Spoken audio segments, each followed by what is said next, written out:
She didn't know she was going to die that night. Nobody does. That's how it works. One second you're driving home in the rain, wipers screaming against the glass, radio cutting in and out. And the next second the world disappears beneath you, and all you feel is the cold, so much cold, water pouring into your lungs like punishment for something you can't even name. But someone was watching from the darkness. Someone who wasn't supposed to exist. And the moment he pulled her out of that river, both their lives changed forever. If this story already has your attention, hit like, drop your city in the comments so I can see how far this has traveled, and follow all the way to the end. You won't want to miss what's coming. The rain had been falling for 3 hours straight, the kind of Pacific Northwest rain that didn't announce itself with thunder or lightning. It just arrived, cold and relentless and indifferent, the way bad things usually did in Oregon. It came down in sheets across Highway 26, washing the painted lines off the asphalt and turning the road into something that looked more like a river than a place meant for driving. Alara Whitmore hadn't slept in 31 hours. She knew that because she'd been counting. It was the kind of thing you did when your brain refused to shut off. You counted hours instead of sleeping through them, cataloged every minute you'd spent staring at the ceiling of your studio apartment in Portland, listening to the radiator knock and hiss while your mind replayed the same footage on an endless loop. The charity gala. The crowd in their tailored clothes, the chandeliers throwing fractured light across 500 faces that all belonged to people with more money than conscience. She'd shot 800 photographs that night. 800. Her camera card was still in her jacket pocket, a small rectangular weight she kept touching with her fingertips the way other people touched rosary beads or lucky coins. Proof that she'd been somewhere. Proof that the work was real. Not that anyone had called her back about it. The assignment editor at Pacific Current had promised a Tuesday turnaround. Tuesday had come and gone. Wednesday, too. Now it was Thursday night, technically Friday morning, 2:17 according to the dashboard clock. And Alara was driving back from Seaside, where she'd spent 3 days shooting a feature on Pacific fishermen that nobody had commissioned and that she wasn't sure she could sell, burning through gas money she didn't have, telling herself this was what it meant to be a freelancer. You stayed hungry. You stayed moving. You didn't think about the rent that was 9 days late, or the camera insurance she'd let lapse, or the fact that her checking account had $43 in it. She reached for the coffee in the cup holder and found it cold. Of course it was cold. The defroster on her 10-year-old Civic had stopped working somewhere around Cannon Beach, and now the windshield kept fogging up in the corners, narrowing her field of vision down to a smeared tunnel of white headlights and dark rain. She wiped the glass with the heel of her hand, leaving a greasy streak, and squinted at the road ahead. The bridge was coming up. She knew this stretch of highway well enough. A narrow 2-lane crossing over the Tillamook River, concrete guardrails on both sides that she'd always privately considered more decorative than protective. The river ran fast under there this time of year, swollen with snowmelt and weeks of accumulated rain. And whenever she crossed it at night, she kept both hands tight on the wheel and her eyes straight ahead. A habit born from the same irrational anxiety that made her check the back seat of her car every time she got in. She pressed the brake. Nothing happened. She pressed it again, harder, heel of her foot driving the pedal toward the floor, and felt it sink. Not the firm resistance of hydraulics doing their job, but a spongy, collapsing nothingness, like pressing your hand into wet sand. No, she said out loud. Just that one word, flat and strange in the dark car. She pumped the pedal 3 times fast, the way she'd read somewhere you were supposed to, and felt the car actually accelerate slightly on the downgrade toward the bridge, because gravity didn't negotiate. Her hands went white-knuckled on the wheel. She grabbed for the emergency brake with her right hand and yanked it, felt a brief shudder run through the chassis, and then a grinding shriek as the rear wheels locked and the car began to slide sideways on the wet asphalt. The bridge railing filled her entire windshield. She didn't scream. There wasn't time. The Civic hit the concrete barrier at 42 miles an hour. The airbag detonated in her face like a fist, filling her nose and mouth with that chemical burning smell, and then the guardrail gave. It actually gave, old concrete crumbling at the base where rust had been eating through the rebar for years. And the car was airborne for one long, weightless, impossible second before it hit the surface of the Tillamook River. The water came in immediately. Not through the windows, through the floor, through the vents, through every seam and gap in a 10-year-old car that had never been designed to be a submarine. It came in cold and black, and it tasted like iron and mud.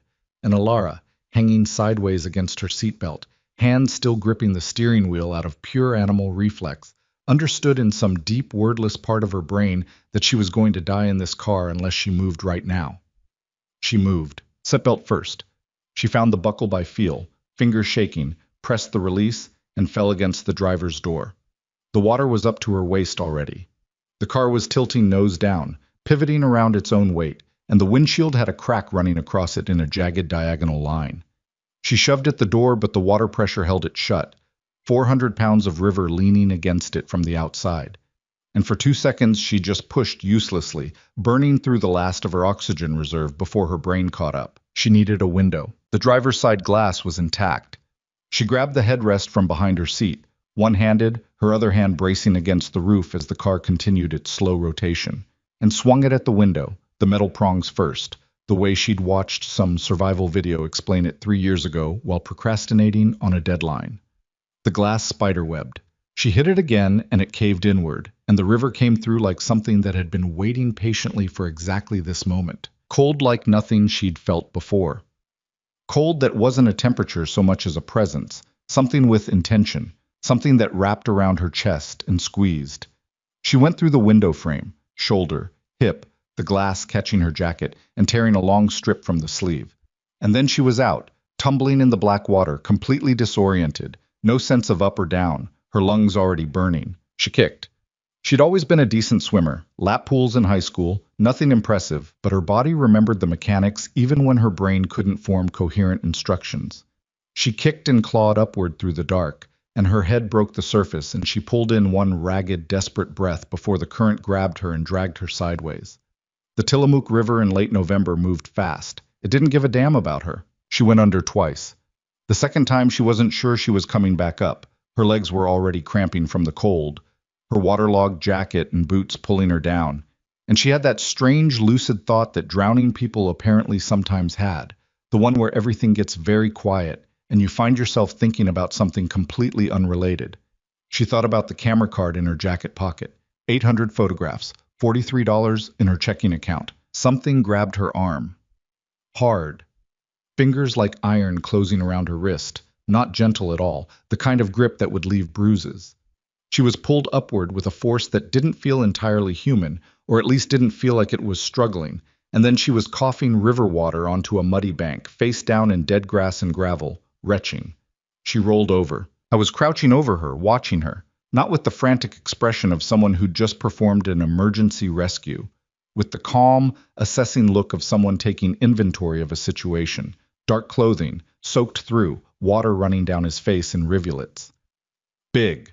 Not in the exaggerated way of someone who spent their life in a gym, but in the way of someone built for actual use. His jaw was set. His eyes were dark, and in the rain and darkness, she couldn't make out their color. He pressed 2 fingers to her neck, checking her pulse with a clinical efficiency that struck her as bizarre given the circumstances. "Can you breathe?" he said. His voice was low, unhurried. She coughed again, a wet, ugly sound. "I'm breathing." "Any pain in your spine? Neck?" "No, I don't. Who are you?" He didn't answer. He was already scanning the riverbank upstream, then downstream, with the systematic attention of someone performing a security sweep rather than standing in the rain next to a car accident. In the distance, she could hear the creak of her car, still audible as it settled somewhere below the surface. "You need to get off this bank," he said. "Can you walk?" "I think so." He stood, and she got her first clear look at him as she struggled to her knees. Dark jacket, collar up. He was already pulling it off. A coat, not a jacket, something heavy and well-made, not the kind of thing you wore if you were worried about getting it wet. He dropped it over her shoulders without asking, without looking at her face when he did it. "There's a rest area 200 meters north," he said. "Emergency phone on the exterior wall. You use that." "Wait." He had already stepped back. Not in a hurry, not running, just removing himself from the equation with the same unhurried efficiency he'd brought to everything else. "Wait," she said louder, pushing to her feet. I need to know," but he was gone. The darkness at the edge of the tree line had simply absorbed him, the way it absorbed everything, and all that remained was the rain and the river sound and the coat around her shoulders, heavy and soaked and smelling faintly of expensive cedar wood, and something she couldn't name. She stood there for 5 seconds. 10. Then she walked north. The ambulance arrived 22 minutes after she found the emergency phone. The paramedics wrapped her in a thermal blanket and took her blood pressure twice because the first reading worried them. A state trooper named Hendricks took her statement in the back of the ambulance while she shook uncontrollably and tried to form coherent sentences, which was harder than it sounded when your body had decided hypothermia was a viable response to recent events. She told him about the brakes, about going through the guardrail, about swimming to the bank. She didn't tell him about the man. She wasn't sure why. Some instinct that she couldn't articulate, some friction between what she wanted to say and what felt right to say, and she just didn't. She said she'd made it to the bank herself. Hendricks made notes. He didn't push her. At the hospital, they kept her overnight for observation. She lay in a bed in the ER bay, separated from the next patient by a thin curtain, staring at the acoustic tile ceiling, cold in a way that had nothing to do with temperature. And she thought about the brake pedal going soft under her foot, the way it had felt. The complete total absence of resistance. Brakes didn't fail like that. She knew enough about cars to know that brake failure, actual, complete brake failure, didn't just happen. It was caused. It was either catastrophic neglect or it was deliberate, and her car was old, but it wasn't that old, and she'd had the brakes inspected 6 months ago. The receipt was still in her glove compartment somewhere at the bottom of the Tillamook River. Someone had cut her brake lines. The thought arrived with a strange calm, the way true things sometimes did. Not with panic or disbelief, just a flat settling of reality into a new configuration. Someone had wanted her car to go off that bridge. Someone had specifically, deliberately arranged for Alara Whitmore to drive into the Tillamook River on a rainy Thursday night and not come back out. She pressed her fingers against her jacket pocket. The camera card was still there. She got out of the hospital the next morning and went directly to her laptop because her apartment was the only place she had, and a deadbolt between herself and the world felt necessary even if it wasn't sufficient. She made coffee with hands that were steadier than they deserved to be, and she sat at her kitchen table and she pulled up the files from the charity gala. 812 photographs. She went through them methodically, the way she'd been trained to, the way she worked best.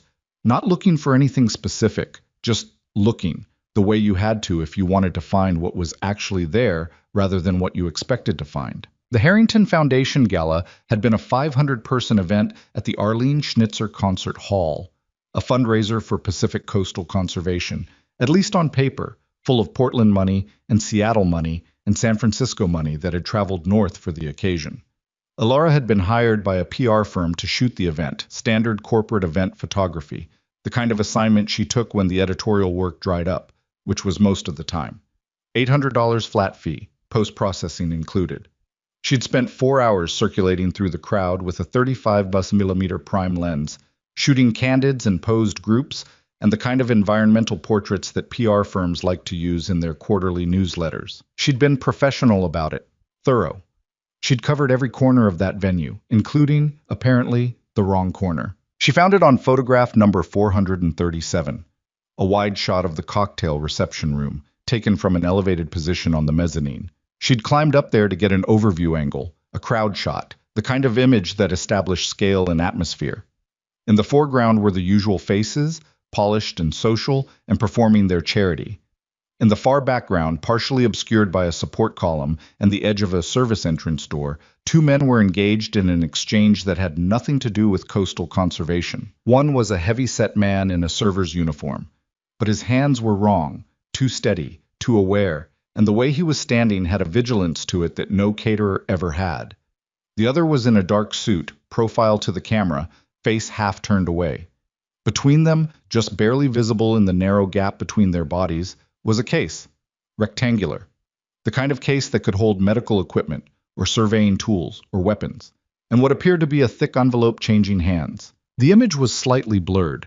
She'd been shooting at a slower shutter speed for the ambient light, and someone in the crowd below had jostled her arm at the exact wrong moment. But it wasn't so blurred that the forms were unrecognizable. It wasn't so blurred that you couldn't make out, if you knew what you were looking for, and you boosted the exposure and sharpened the edges in post-processing, the face of the man in the dark suit. It took her 40 minutes of editing to make the image legible. It took her another 3 hours on the internet to put a name to the face. Damien Voss. She found him first in a 6-year-old Willamette Week investigative piece that had been quietly taken down from the publication's website but survived in a cached archive. Then in a court document from a federal case that had collapsed on a suppression issue. Then in 3 separate Oregon State Police intelligence bulletins that she accessed through a contact she had in the investigative journalism world. A former federal prosecutor named Gaines, who had a habit of forwarding things he shouldn't. Damian Voss, 38 years old, born in Portland, educated at Reed College for 2 years before dropping out. Alleged head of the Voss organization, a criminal network that had its roots in his grandfather's time and had since expanded from labor racketeering and protection operations into weapons distribution, and, according to the federal intelligence bulletins, a series of import operations along the Oregon and Washington coast that the DEA had been trying to document for 3 years without success. The man who had pulled her from the river, she was certain of it. She compared the gala photograph, post-processed, sharpened, exposure-corrected, to the photographs she found online. There weren't many of him. He seemed to have a preternatural talent for avoiding cameras, which made the image she'd accidentally captured something close to extraordinary. But there was enough. The jaw, the set of the shoulders, the particular quality of stillness that she now recognized, standing on the riverbank in the rain, taking her pulse without hurrying, scanning the tree line. She sat back in her chair and let the full weight of it settle over her. She had a photograph of a known organized crime figure conducting what appeared to be an illegal exchange at a public charity event. That photograph was on a camera card in her jacket pocket, and someone had tried to kill her 2 days after the gala. The connection wasn't subtle. She called Marcus Webb at 9 in the morning. Webb was her oldest contact in Portland journalism, a former Oregonian investigative reporter who now ran a small independent news site and occasionally threw work her way.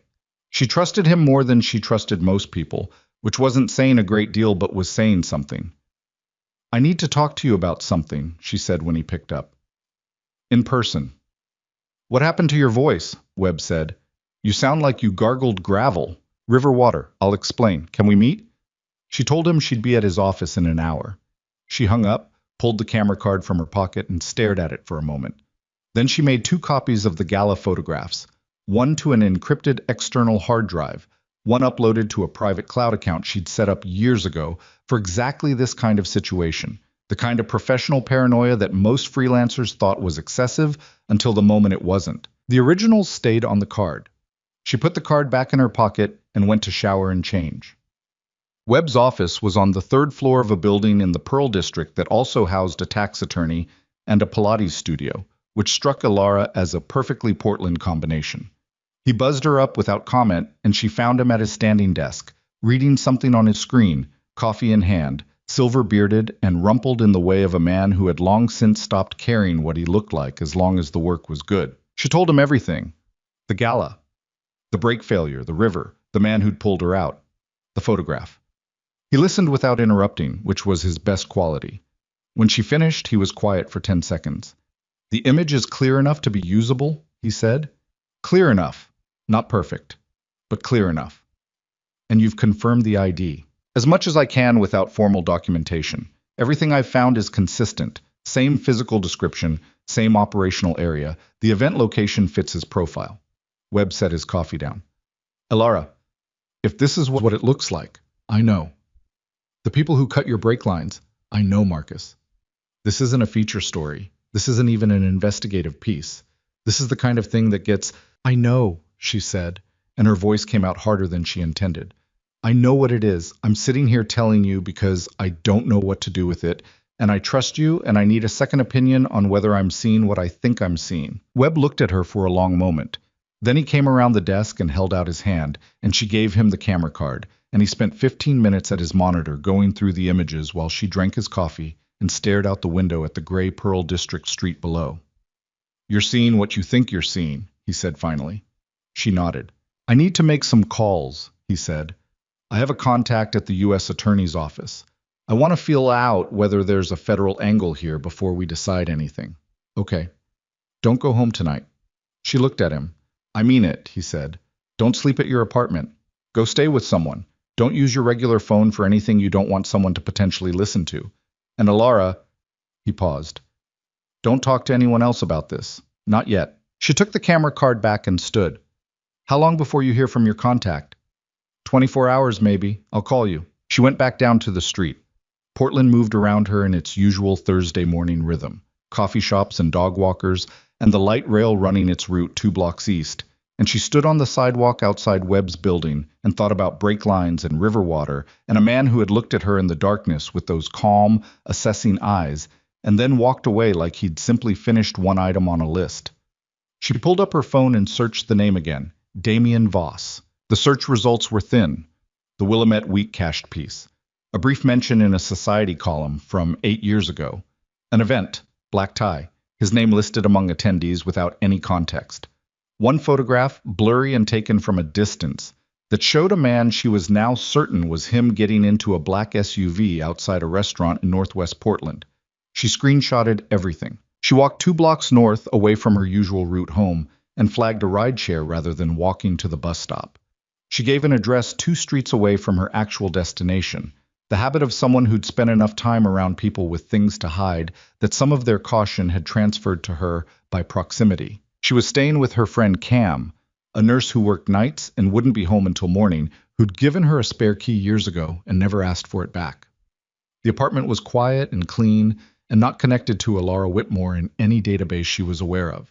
She sat in Cam's living room with the camera card in her hand and tried to eat half a granola bar and thought about a man pressing 2 fingers to her neck to check whether she was alive. The call came at 11:15 the following morning. It wasn't Webb. She didn't recognize the number, which was a 503 area code but not one she had in her contacts. She almost didn't answer it. Some instinct made her pick up. Ms. Whitmore. A voice she recognized immediately, in the way you recognize something that had been printed into you under extreme circumstances. Low. Unhurried. The same voice that had asked her if she could breathe. She didn't say anything for 3 full seconds. I know you remember, he said. Don't pretend otherwise. It's a waste of both our time. How did you get this number? That's not the question you should be asking. She stood up from Cam's couch, moved to the window, looked down at the quiet residential street below with the reflexive vigilance of someone who'd been operating on threat awareness for 36 hours straight. Nothing unusual. A dog walker. A FedEx truck pulling away from a house 2 doors down. What question should I be asking? She said. The men who cut your brake lines have a name for what you have, Damien Voss said. They call it a loose thread. And they are, at this moment, trying to determine exactly how loose. Her hand tightened on the phone. What do you want? I want the photograph. That's not... I know you've made copies, he said, without inflection, without accusation. I know you have the original. I know you've duplicated it, and I know you showed it to a journalist named Webb yesterday morning. I'm not asking you to give me something you haven't already distributed. I'm asking you to have a conversation. The FedEx truck had stopped at the end of the block. She watched it. A conversation about what? She said carefully. About the fact that what you photographed is a great deal more complicated than you understand, he said. And about the fact that the people who want that image destroyed are not people I have any interest in protecting. She processed that. You're saying you'll help me, she said. I'm saying we may have interests that align. That's not the same thing. No, he agreed. It isn't. The FedEx truck pulled away. Just a truck. She made herself breathe steadily, in through the nose, out through the mouth, the way she'd trained herself when she was in difficult field situations. The kind of breathing that kept your hands steady for a shot. Where? She said. I'll send you an address, he said. Come alone. Tell no one, including Webb. A pause. And Ms. Whitmore, bring the coat. The line went dead. She stood at the window for a long moment, camera card in one hand, phone in the other, the gray Portland morning pressing against the glass. And somewhere in the back of her mind, a cold, clear voice was telling her that she was already past the point where careful choices were available to her, that those choices had been taken away on a bridge over the Tillamook River by whoever had decided she needed to die. And what was left now was just the question of who she trusted with the wreckage. She looked at the address that arrived 40 seconds later. An hour north of Portland, up into the hills east of Highway 30, past the logging country into the kind of territory where the tree cover was thick enough and the roads unmarked enough that you could put a structure there and be very confident that the only people who knew about it were the people who were supposed to. She picked up the coat from Cam's hall closet where she'd hung it to dry. Cedar and something she still couldn't name. She went to her rideshare app and requested a car to an address 3 miles from the one he'd sent her, because old habits didn't die just because the situation had gone fully sideways. And then she stood at the door with her camera bag over her shoulder and the coat folded over her arm. She thought about what Webb had said. Don't talk to anyone else about this. She thought about brake lines and cold river water and 200 pounds of current dragging her sideways in the dark. She opened the door and the car dropped her at a trailhead parking lot off a gravel access road that didn't appear on her Maps app's standard view. She'd had to switch to satellite to even find it. The lot was empty except for a black Range Rover with Oregon plates parked at the far end, engine running, exhaust rising slowly in the cold air. She walked toward it. The passenger window lowered as she approached. The driver was a compact, dark-haired man she didn't recognize, late 40s, with the kind of face that had been arranged into a permanent neutral by long practice. He looked at her once, then straight ahead. "Get in," he said. "I'd like to know where we're going first." "That's not available information," he said, still looking straight ahead. "Get in." She thought about it for 4 seconds. Then she got in. They drove for 22 minutes up roads that got progressively smaller and less maintained, the Range Rover taking the switchbacks with the practiced ease of a vehicle that knew this territory well. The tree cover closed overhead, Douglas fir and hemlock pressing close on both sides, and the gray sky above narrowed to a strip and then disappeared entirely.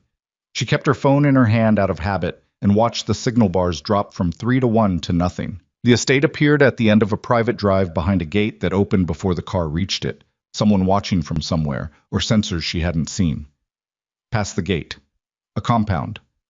That was the only word that fit. Not a house, but a collection of structures arranged with purpose. A main building, 2 or 3 outbuildings, what looked like a garage complex, all of it set against a hillside and screened from above by the tree canopy. Lights on in the main building despite the gray morning. 2 men visible near the entrance, their bearing and their positioning making their function obvious. She noted all of it, old reflex. The driver stopped in front of the main entrance and got out without speaking and walked inside. She sat for a moment, then followed. The interior was not what she expected. She didn't know what she'd expected. Some cinematic version of criminal excess, maybe. Black leather and weapons on the wall, and the particular atmosphere of threat that crime dramas always attributed to these kinds of spaces. What she found instead was a place that looked, more than anything else, lived in. High ceilings and dark timber and a fire going in a stone fireplace at the far end of a long main room. Books on shelves that didn't look decorative.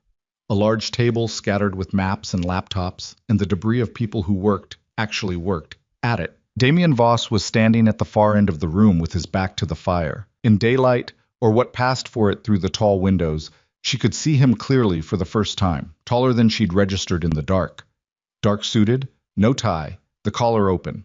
Expensive clothes worn without ceremony, in the manner of someone for whom expense had long since stopped being notable. Dark hair, not quite black, worn short. The eyes she'd registered on the riverbank were darker than she'd thought, the color of old wood, and they were watching her with the same quality of attention that had unnerved her before. Not hostile, not warm, simply present. Completely present.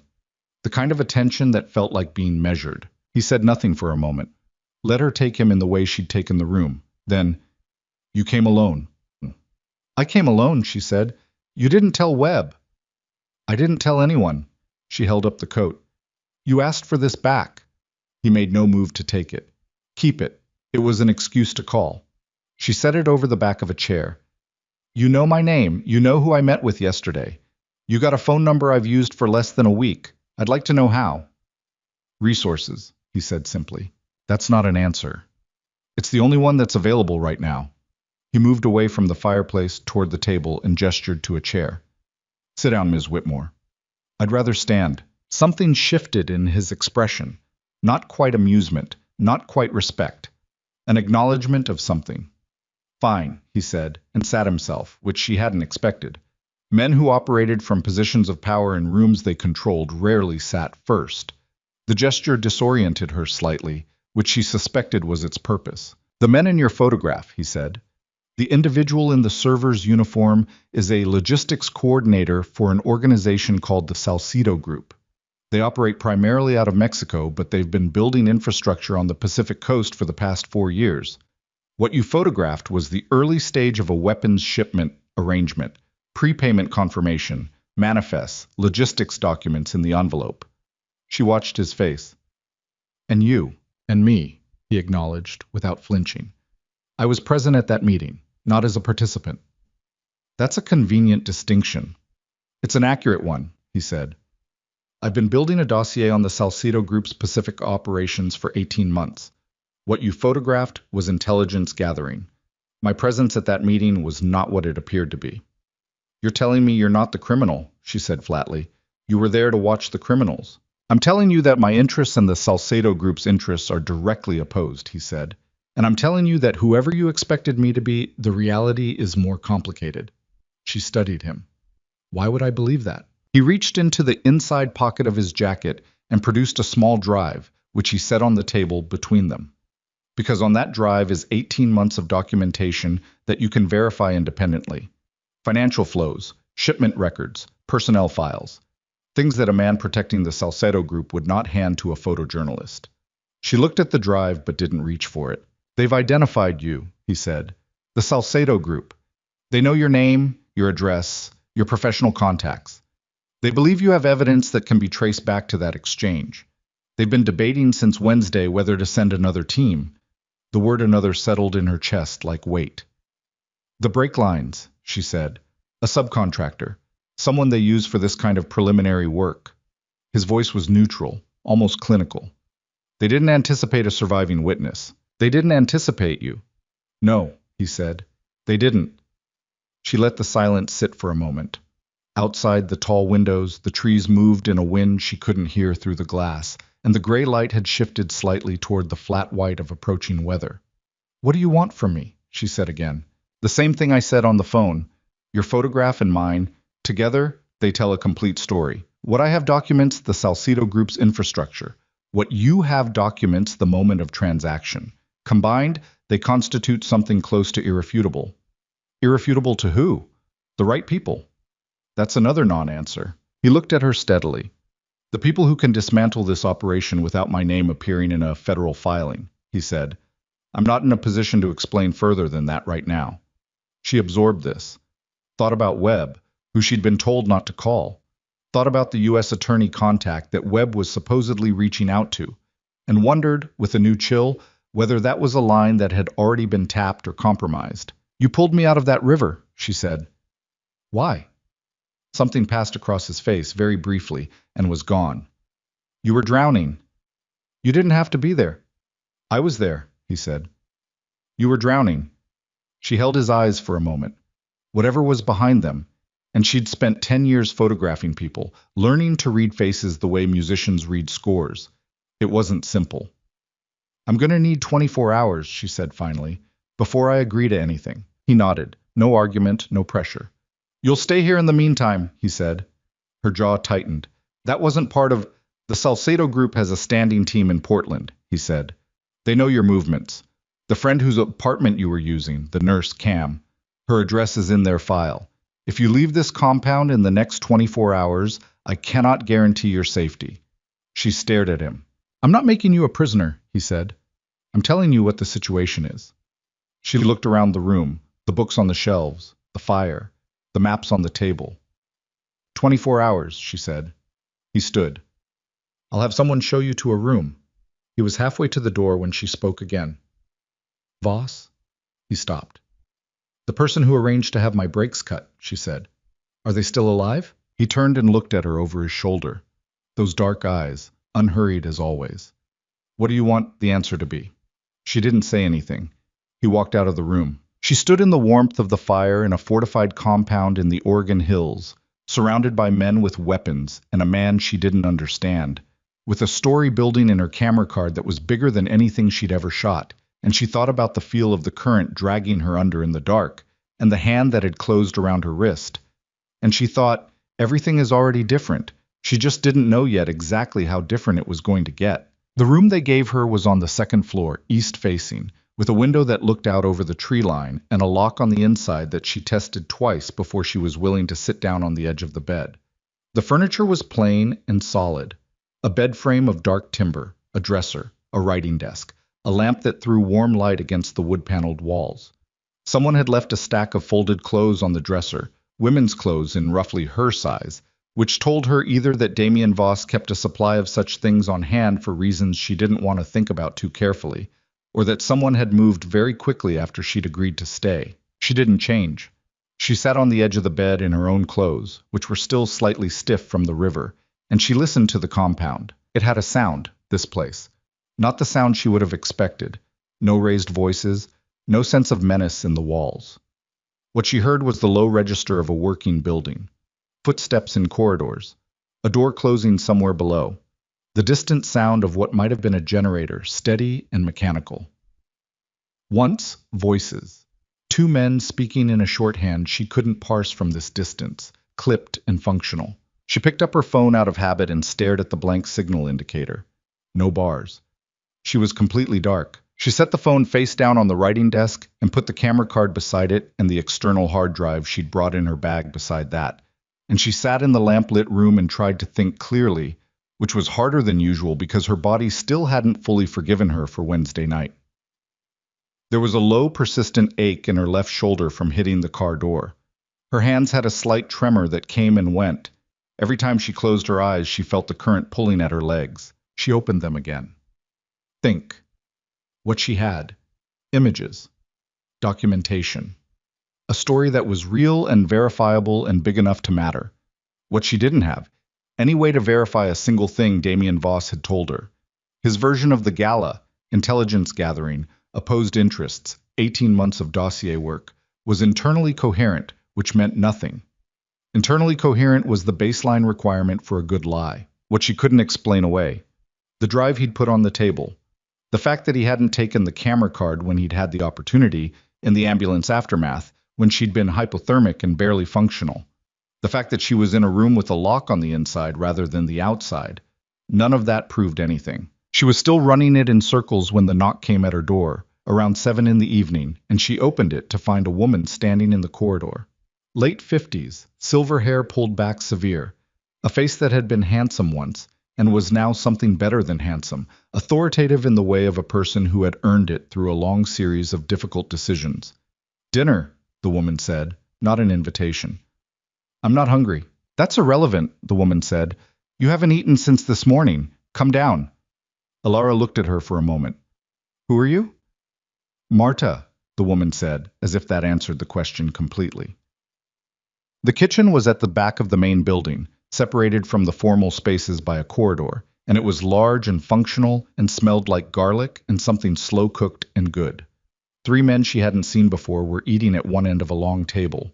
They looked up when she entered and then looked away, a deliberate courtesy that she recognized as something that had been practiced. Marta set a plate in front of her at the other end of the table and poured coffee without asking. The food was simple: rice, braised meat, vegetables, and Alara ate it because Marta was right about the eating, and because the smell had unlocked something in her stomach that she hadn't been aware of until the food was in front of her.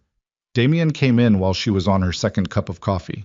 He stopped when he saw her, registered her presence with a brief look, then poured his own coffee and sat down 2 seats away from her with a laptop and a stack of papers and went to work as if she weren't there, which was, she suspected, deliberate. She watched him work for 30 seconds. He had the focused economy of movement of someone who didn't waste anything. No shifting in the seat, no checking the phone, just the work and the coffee and the occasional turn of a page. "The man in the server's uniform," she said. "In my photograph. Do you have his name?" He didn't look up. "Rogelio Mendez, 41, originally from Sinaloa. The Salcido Group uses him for preliminary transaction meetings because he has no criminal record in the United States. Does he know who I am? He knows a photographer took a misdirected shot. He doesn't know how much is visible in the image." He turned a page. "That assessment may have changed in the past 48 hours. Based on what?" Now he looked up. "Based on the fact that they tried to kill you and failed. That changes their calculus." "How?" "Because now they have to assume you know why." She processed that. "They'll escalate." "Yes." "And Webb?" His expression shifted, the faintest tightening around the eyes. "Webb made contact with the U.S. Attorney's Office yesterday afternoon, specifically with an AUSA named Carver who handles organized crime cases." She set her coffee down. "How do you know that?" Because Carver has been on the Salcedo Group's payroll for 14 months, he said.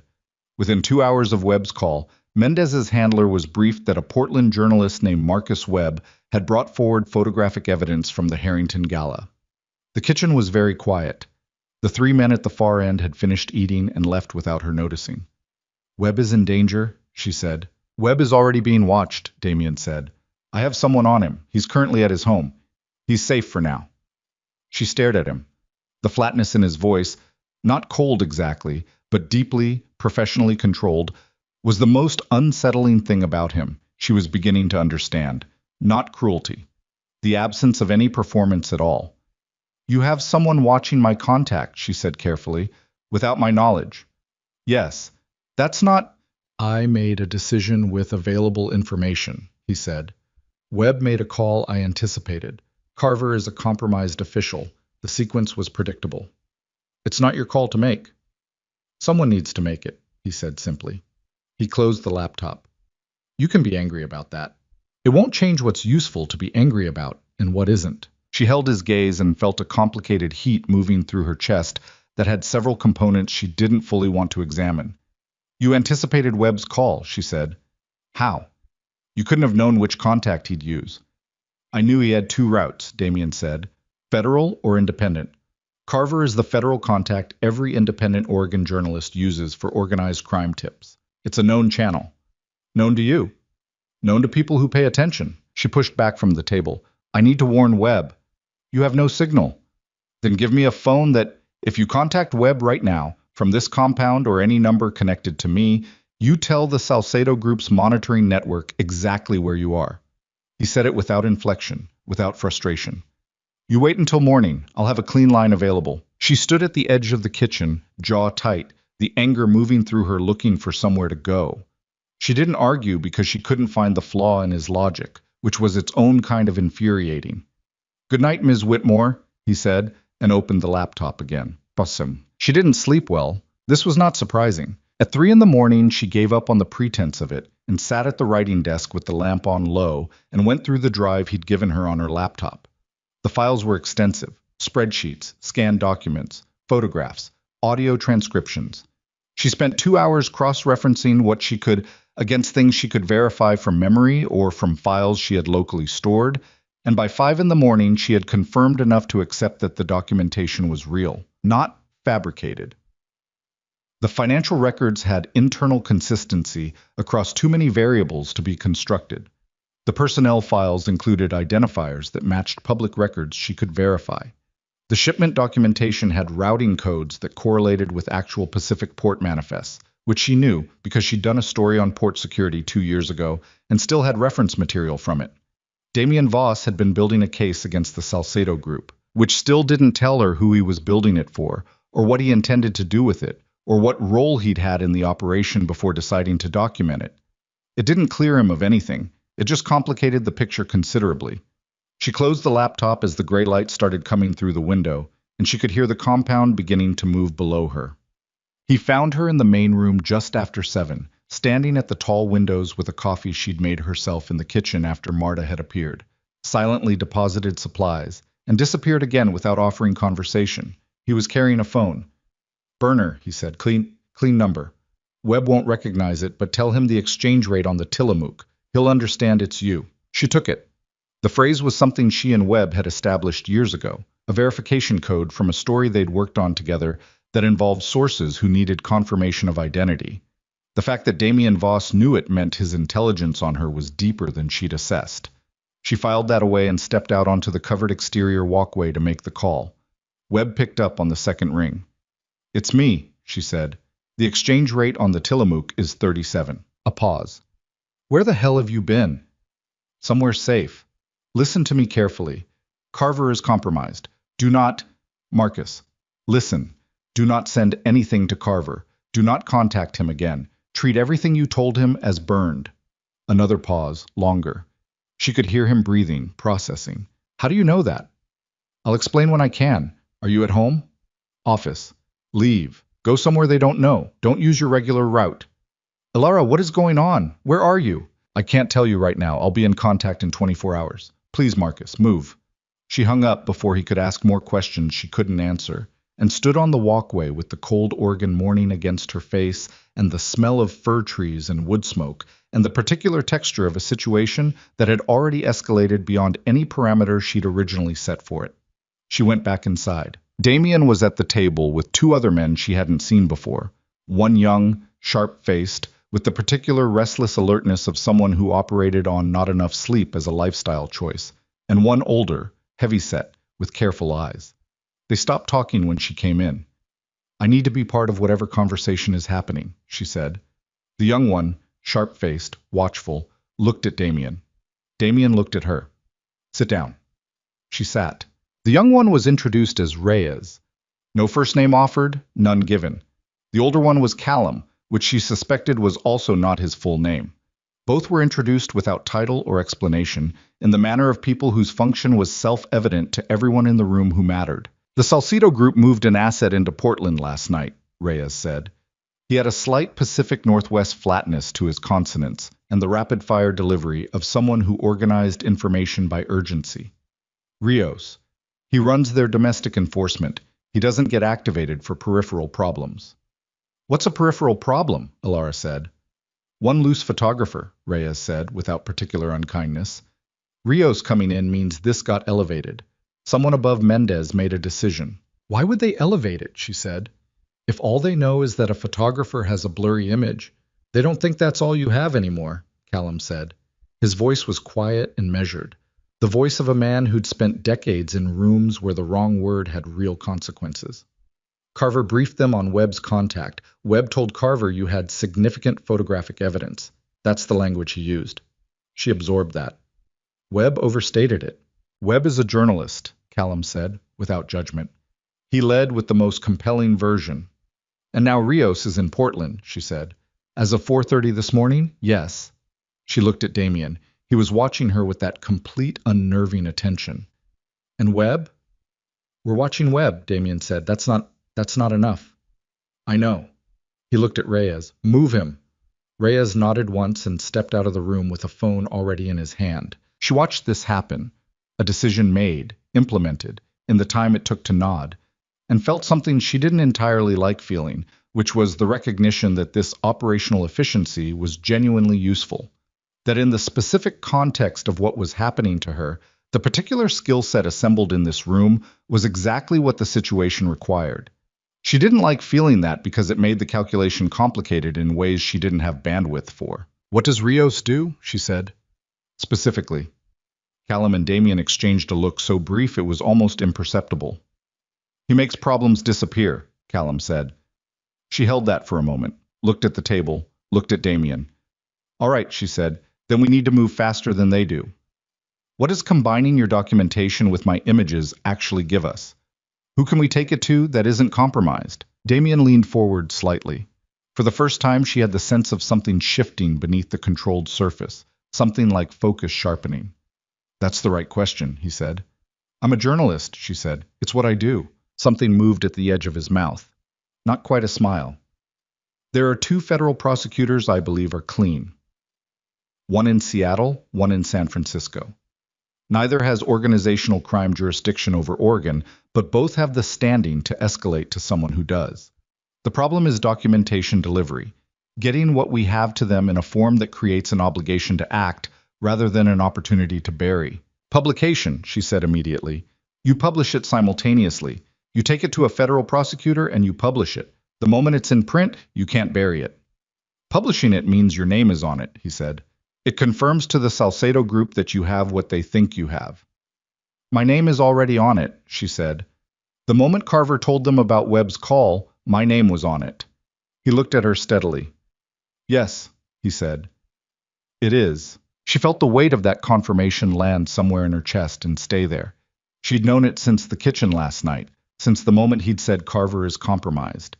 She'd known it and been not thinking it, in the way you not thought things that were too large to process while you were still in the middle of them. "Then protecting my name isn't the priority anymore," she said. "Building something they can't stop is."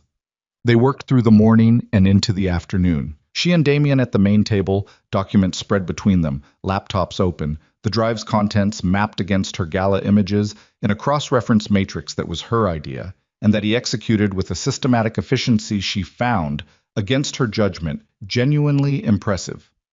Callum moved in and out. Reyes reported back.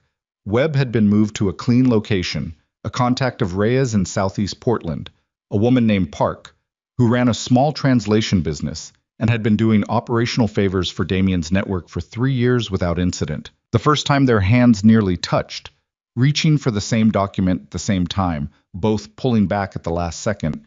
She registered it and cataloged it and set it aside, because there was no version of that calculation that was useful to her right now. She noticed that he did the same. By 2 in the afternoon, they had the outline of something real. A joint package, her photographic documentation, his financial and logistical records, that told the story of the Salcedo Group's Pacific Coast operation from inception to present day. A story that named names and cited figures and identified the moment of transaction that her camera had accidentally captured. They had the outline. What they didn't have was a delivery mechanism. The Seattle prosecutor is a woman named Adler, Damien said. I have a contact who can get the package to her desk within 6 hours of dispatch, but I need 48 hours to prepare the documentation in a format that she can act on without being blocked by jurisdictional questions. 48 hours, Ilara said. Minimum. She looked at the window. Gray afternoon light, the trees moving steadily now in a building wind. And in 48 hours, Rios operates on authorization. He won't move without clearance from above. Damien paused. I believe we have a window. You believe? He met her eyes. I don't deal in certain ties. No, she said. I imagine you don't. She stood and stretched, her shoulder giving a familiar protest, and walked to the window and stood with her coffee cooling in her hands and looked at the hillside where the trees moved in the wind and thought about what 48 hours meant, in a compound in the Oregon Hills with a man who unsettled her in ways she hadn't fully mapped yet. Voss. Yes. She didn't turn around. The people in your organization, they know who I am. They know why I'm here. Yes. How much of what I've told you about the images, about Webb, about my methods, how much of that stays in this room? A pause, longer than his usual ones. All of it, he said. You have my word. She turned. He was still at the table, watching her, and for once the controlled surface was slightly less controlled than usual, something underneath it that she couldn't name but that registered as real. Your word, she said. It's not nothing, he said quietly. Not in this organization. She held his gaze. Somewhere below them a door opened and closed, and someone's boots crossed a hard floor, and outside the wind pushed through the hemlocks with a sound like breathing. 48 hours, she said. He nodded. It was on the second night that Reyes came back from Portland, and his face told her everything before he said a word. He appeared in the doorway of the main room where she and Damien had been working in the particular silence of people who had run out of words for the immediate problem and were working through it differently. She with her laptop, cataloging images, he with his papers, doing something financial and methodical that he hadn't explained and she hadn't asked about. Reyes's jaw was set wrong. That was what she saw first. A man with a habitually precise face suddenly not quite holding its arrangement. Webb's location, he said to Damien. What happened? Not a question. Damien had already put the papers down. Someone gave it up, Reyes said. Park's contact list was compromised. We don't know when. Could have been a week ago. Could have been older than that. Rios had a team on the address within an hour of Webb arriving. Ilara was already standing. Is he? She started. He got out, Reyes said. He's alive. He left the building 20 minutes before the team arrived because he's been doing this long enough to know when something feels wrong. He called the number I gave him and we pulled him to a third location. He paused. But they hit the building anyway. She felt something go cold and very still in her chest. Park, she said. Reyes looked at the floor, just for a second. She was there, he said. She didn't get out. The room held that for a moment that felt longer than it was. Ilara didn't say anything. She stood very still, and she felt the grief and the horror and the fury moving through her in a wave that started cold and turned hot. And she made herself hold it because she couldn't use it yet, which was the worst thing about this kind of moment. That you had to hold it and keep functioning because falling apart was a luxury that the situation didn't offer. An innocent woman in a building because of a photograph that Alara Whitmore had accidentally taken at a charity gala while shooting a corporate PR assignment for $800. Rios escalated without authorization, Damien said. He wasn't looking at her. He was looking at Reyes with an expression she hadn't seen on him before. Not rage exactly, but the specific, contained, terrible quality of a man whose calculation of acceptable cost has just been permanently revised. Either that or authorization moved faster than we estimated, Reyes said. Where is Webb now? Clean house on Sauvie Island. My contact personally. No digital trail. Damien nodded once. Looked at the table. Said nothing for 5 seconds. Then he looked at Alara. She met his eyes. Her jaw ached from holding it tight. This changes the timeline, she said. Her voice came out steadier than she felt, and she was distantly grateful for that.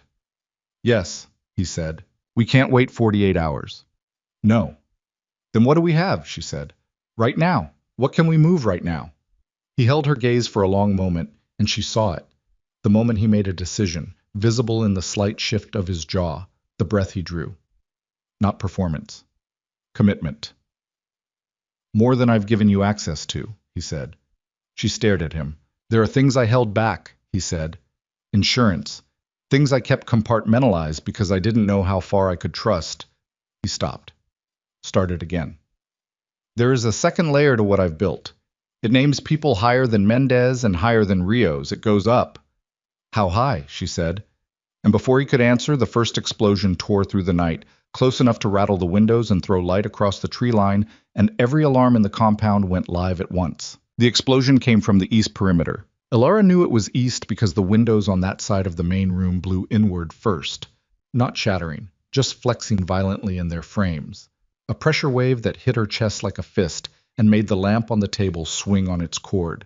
The alarm sound wasn't a conventional alarm. It was 3 short tones repeated, a code, and every person in the compound responded to it the way musicians responded to a downbeat, immediately, without confusion, each moving to a predetermined position. Damien was already at the door.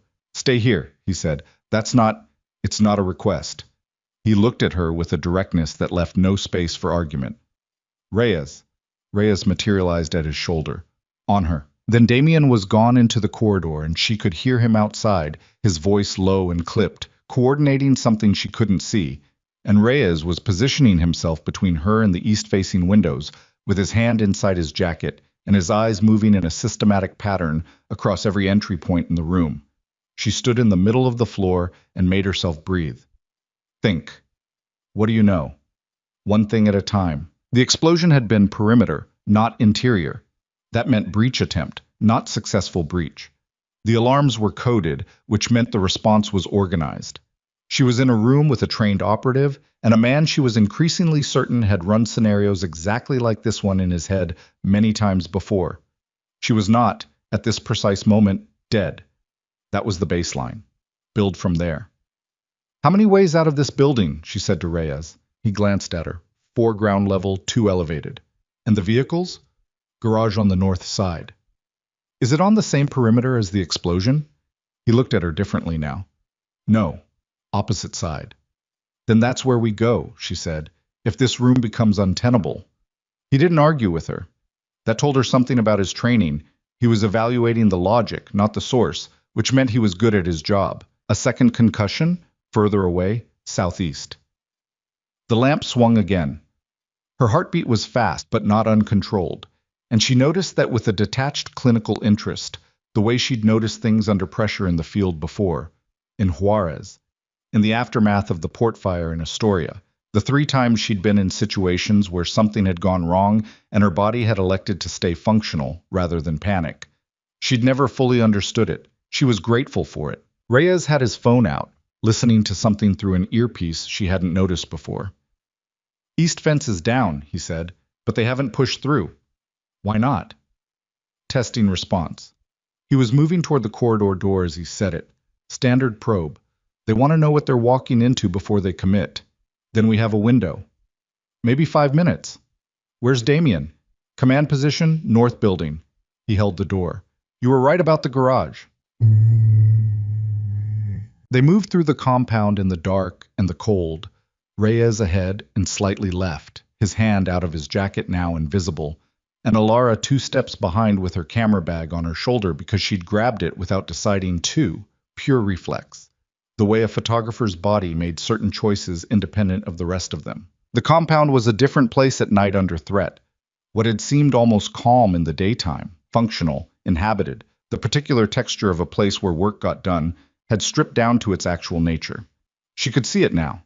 The positioning of every structure, every light, every entry point had been determined by the logic of defense.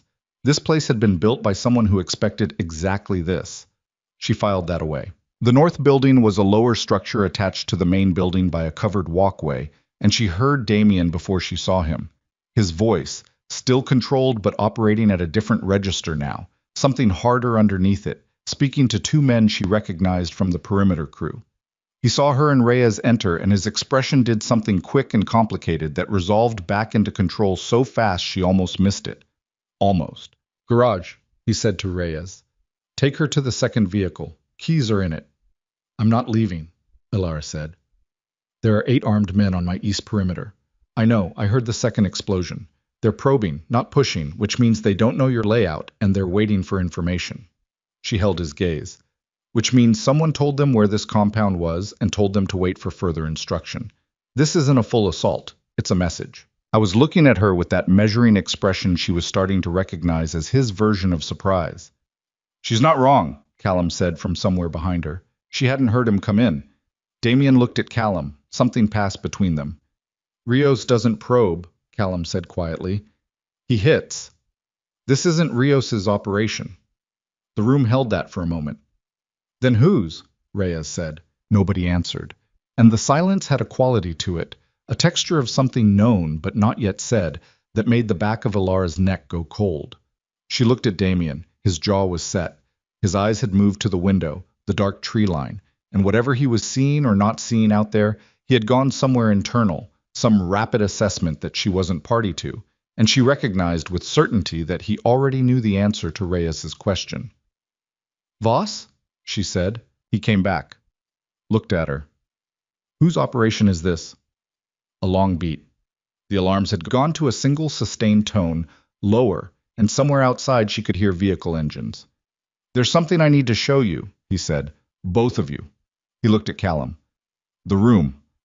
The room was a space she hadn't seen yet, behind the command area. Small, windowless, a server rack along one wall, and a table with 2 monitors. Damien unlocked it with a key code and a secondary physical key, the kind of redundancy that spoke to the value of what was inside. He pulled up a file on the left monitor. She stood beside him and read. It took her 90 seconds to understand what she was looking at, and another 30 to understand what it meant. And in those 30 seconds, something happened in her chest that was specific and identifiable and terrible.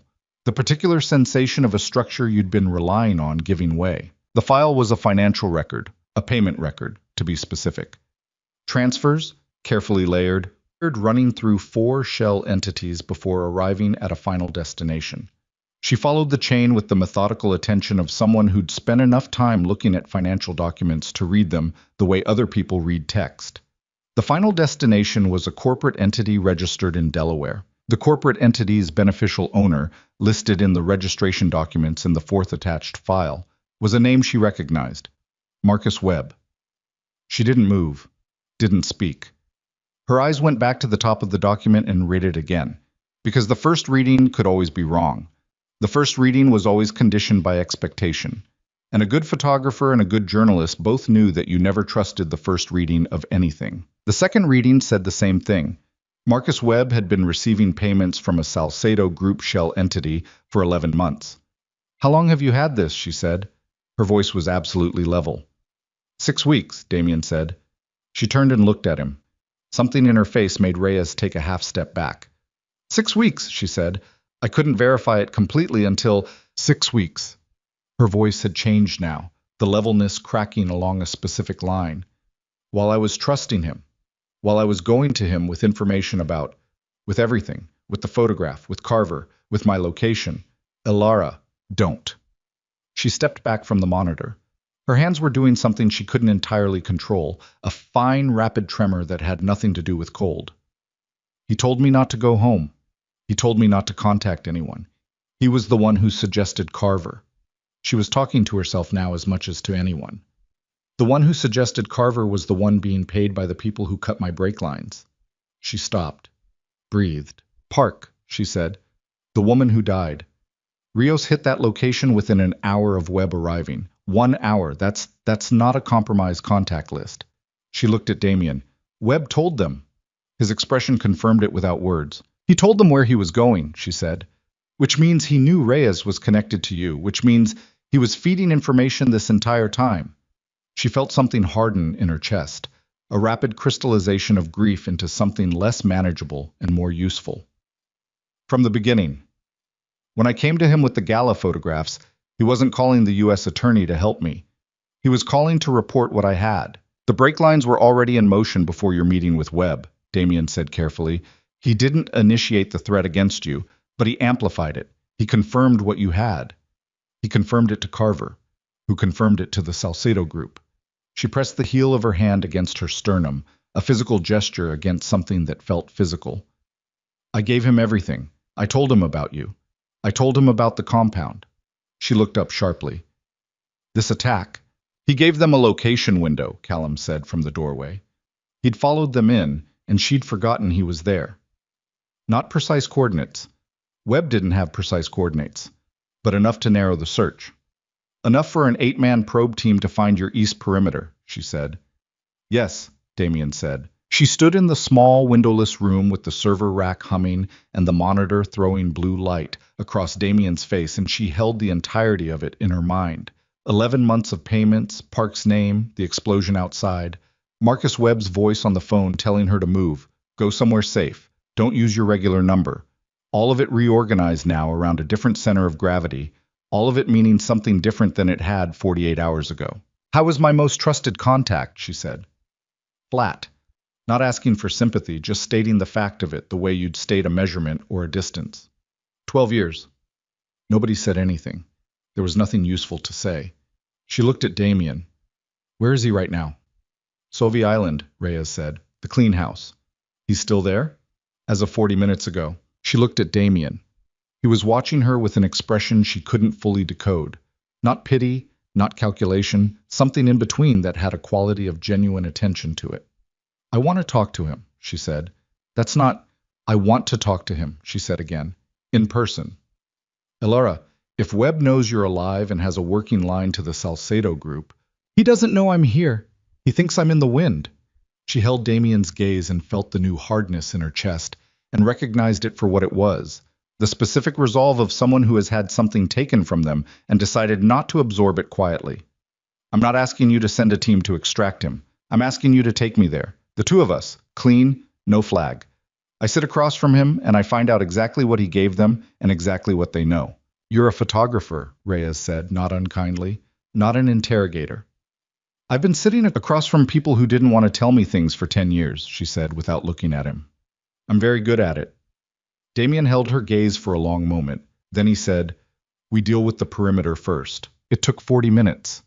The probe team on the east perimeter had withdrawn, testing and then pulling back, confirming what Callum had said about the operation's intent.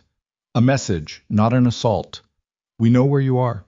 We can reach you. She stood at a window and watched the perimeter crew work in the dark, systematic and quiet, and she thought about 12 years of phone calls and lunches at a counterplace in the Pearl District that Webb liked because the coffee was good, and the story they'd worked together in 2019 about undocumented port workers that had been the best thing either of them had produced, and the way he'd looked at her across the table when she'd played him the gala images, leaning forward, intent, and she hadn't had any reason to know, that what she was reading as journalistic excitement was something else entirely. She'd read him wrong, completely wrong, and she was someone who read people for a living. That was what sat heaviest. Not the betrayal itself, but the failure of her own perception.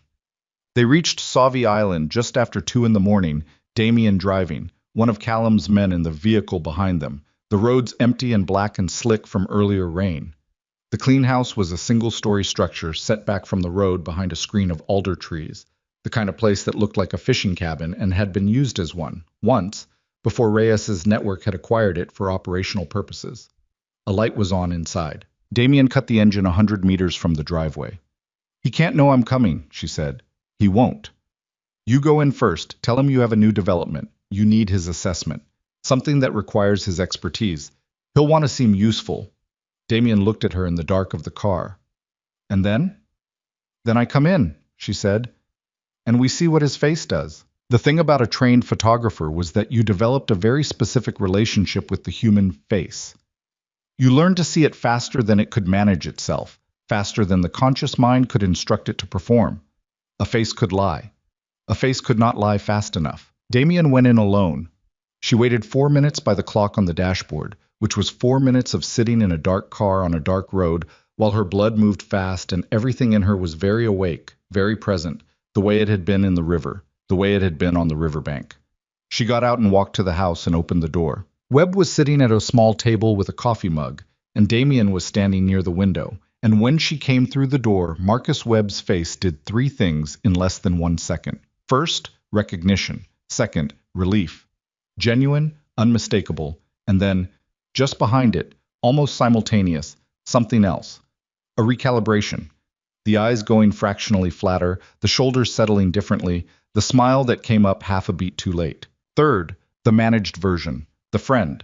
The worried contact. Elara, thank God. Where have you been? I've been... Stop, she said. He stopped. She pulled out the chair across from him and sat down and put both hands flat on the table between them and looked at him. The Delaware entity, she said. MTW Pacific Holdings, 11 months. Do you want to tell me the number, or should I tell you? The managed version held for exactly 4 seconds. She counted them, watching his face do the math. What she knew, how she knew it, whether there was a play available. There wasn't. She could see the moment he understood that. What was left when this managed version finally let go was something she hadn't expected, which was that he looked tired. Not frightened, tired. The bone-deep exhaustion of a man who has been carrying something heavy for a long time and has just been told he can put it down, even if putting it down means everything else is also over. How long have you known? He said. Since tonight.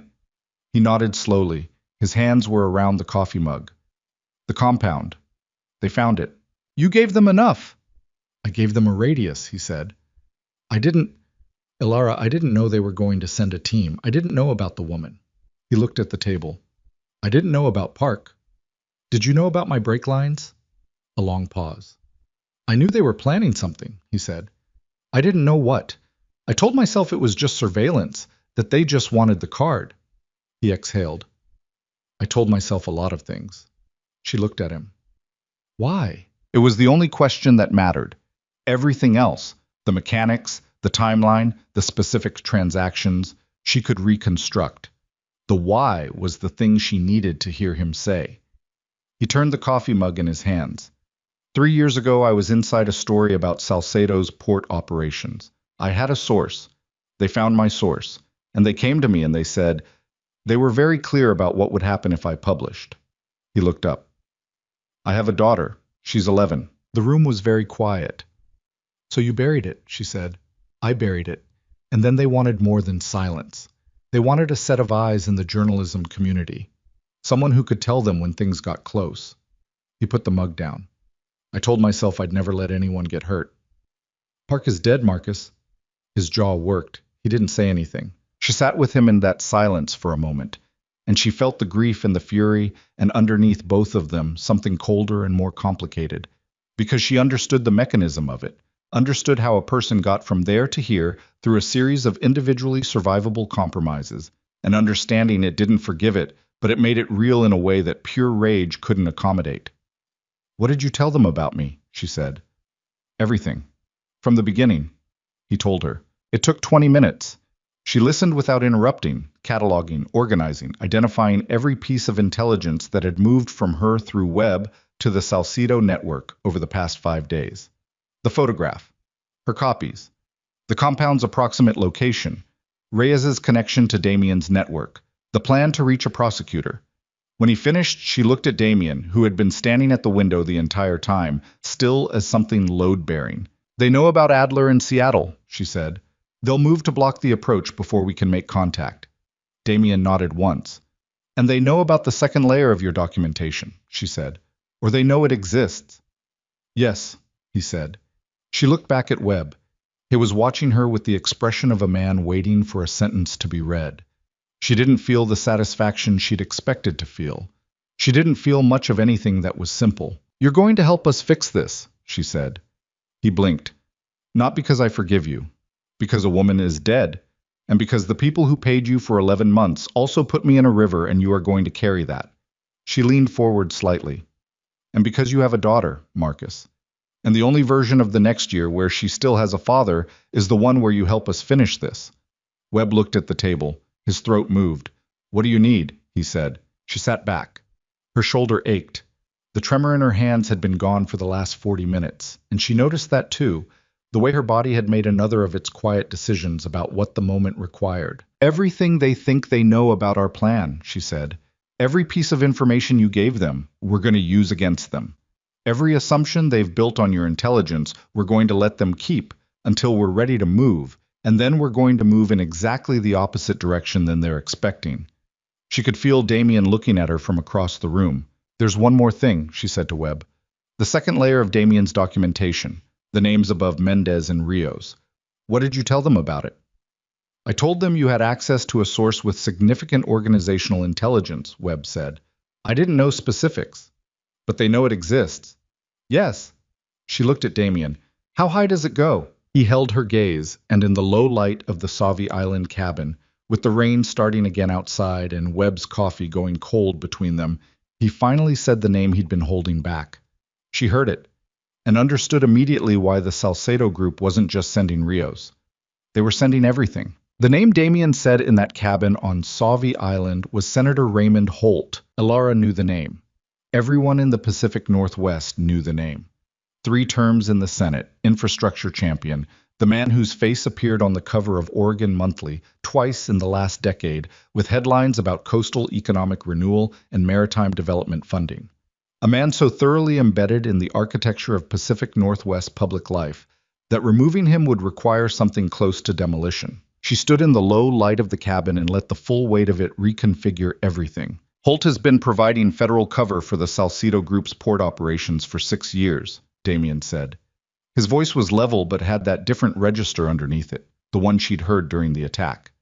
Import clearances, customs flagging suppression, strategic reassignment of federal inspection personnel. In exchange, the Salcedo Group has been funding his campaign infrastructure through a network of PACs that traces back to the same Delaware shell chain that paid Webb. Webb, still at the table, didn't look up. If Holt goes down, the entire federal protection apparatus for their Pacific operation collapses, Damien continued. Without that cover, every shipment they have in transit is exposed. Every port arrangement falls apart. That's why they're not just sending Rios. They're sending everything, because this is existential for them. And for Holt, she said, Holt has more to lose than the Salcedo Group. They can rebuild. He can't. She looked at Webb. Does Holt know about me? Webb's jaw tightened. I mentioned the photographer. I didn't use your name with Holt directly. That went through Carver. But Carver briefed Holt. Carver briefs Holt on everything. She pressed 2 fingers against her temple, organizing. So Holt knows about the second documentation layer. He knows about your dossier. She looked at Damien. That's why the probe last night wasn't Rios. Holt has his own security apparatus. He wanted to assess what he was dealing with before the Salcedo Group went kinetic. Yes, Damien said. Which means we have a window, she said. Right now, between Holt's assessment team reporting back and the Salcedo Group receiving authorization to escalate, there is a gap. How long? Damien looked at Callum, who'd been standing in the doorway throughout. Callum made a sound that wasn't quite words. 12 hours, Damien said. Maybe less. She was already moving toward the door. They were back at the compound by 4 in the morning, and the next 6 hours were the most compressed of her professional life, which was saying something because she had a memory of 6 hours in Juarez once that she still occasionally dreamed about. The plan she laid out was simple in architecture and brutal in execution. Webb, operating under controlled conditions at the compound, would make contact with Carver and deliver a specific piece of disinformation, that Damien's documentation was being moved to a legal team in Portland for independent verification, that the package would be in transit by noon. This would pull the Salcedo Group's interdiction focus toward Portland, toward road and transit monitoring, away from the actual delivery mechanism. The actual delivery mechanism was Alara, not to Adler in Seattle. Adler was burned. The Salcedo group knew about Adler.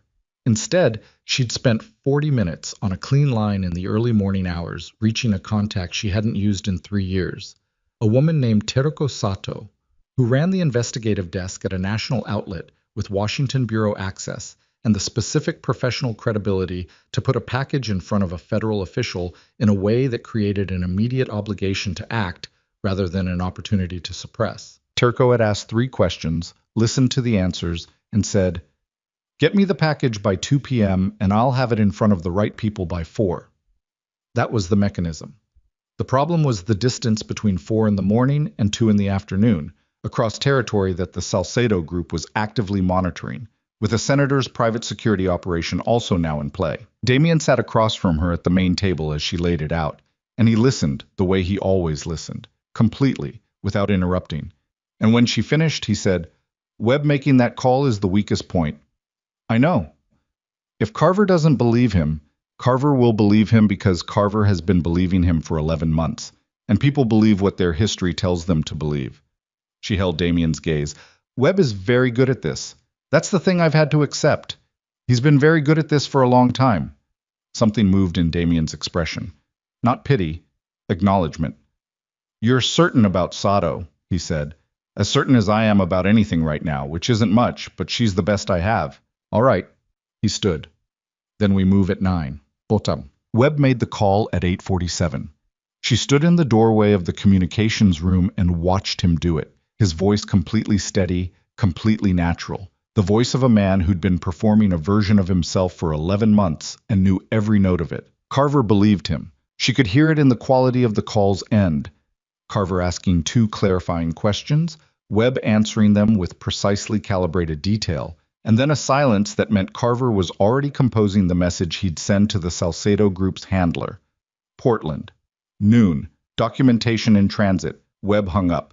He sat looking at the phone on the table. "That's the last thing I do for them," he said. Not to her. Not to anyone in particular. She didn't respond. He went to find Damien. They left the compound at 9 in a vehicle she hadn't seen before. A gray panel van, unremarkable, Oregon commercial plates, the kind of vehicle that was invisible on the I-5 corridor because there were thousands of them. Damien drove. Reyes was in the back.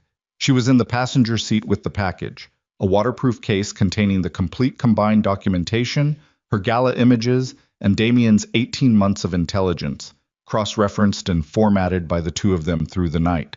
On her lap, her hands resting on it, her eyes on the highway. The morning was gray and cold and very ordinary. Traffic moved around them at normal speed. The world didn't know. It never did. That was the thing about these moments. The world outside went about its Thursday business, coffee, and commutes and unremarkable days.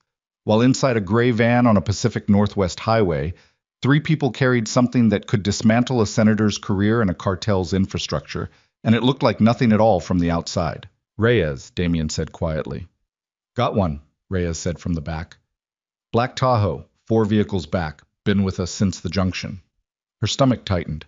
"Salcedo?" "Plates are clean, private registration." A pause.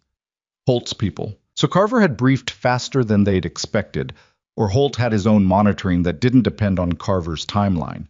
She turned this over quickly. Holt's security team on them didn't necessarily mean interception. It might mean surveillance, documentation of the package's destination, building a legal suppression case. Or it might mean something simpler and less procedural. "They're not moving up," Reyes said, "maintaining distance." "They want to see where we go," she said. "Yes," Damien said. "Then we don't go where they expect." She looked at the highway. "Where can we make the exchange with Sato that isn't our original location?" Damien thought for 3 seconds. "There's a transit hub in Tualatin. Busy enough, public enough, cameras everywhere, which cuts both ways." "Cameras cut in our favor if something happens," she said. "They don't want a public incident." "Probably." "Probably is what we have," she said. He glanced at her sideways, and she caught the edge of something on his face. Not quite a smile, not quite not a smile. And then his eyes went back to the road. She called Sato on the clean line and changed the location. Sato, who had clearly done this kind of thing before, said, "Understood," and hung up. The Tualatin Transit Hub was a regional bus and light rail interchange, glass and concrete, perpetually mid-morning busy with commuters and students, and the general cross-section of people who used public transit in the greater Portland area. She walked in from the south entrance with the case under her arm and found Sato exactly where she'd described, near the East Concourse coffee kiosk, short, 50-something, gray-streaked hair, wearing a green jacket she'd mentioned specifically, so there was no ambiguity. They had done this before, in a different city, years ago. Sato took the case and handed her a receipt, an actual printed receipt, Sato's way of documenting chain of custody, and said, 2 p.m. latest. 2 p.m., Alara confirmed. Who do I credit? Not me, not yet. Sato looked at her. You look terrible. Thank you. Be careful, Sato said. She walked toward the north entrance, the case tucked under her own arm now, unhurried, a journalist with a story. Alara stood at the coffee kiosk and bought a coffee she didn't need, and watched Sato's green jacket move through the crowd until it was gone, and she felt something release slightly in her chest, not relief exactly. Too early for relief, but the specific sensation of one irreversible step being completed. She turned to go back to the van. The man was standing between her and the south entrance. She didn't know his face, but she knew the type, and the type was unmistakable. Mid-40s, the particular physical economy of someone trained in the suppression of obvious tells, wearing the kind of clothes that were chosen specifically to be unmemorable. He was looking at her with a directness that had nothing social about it.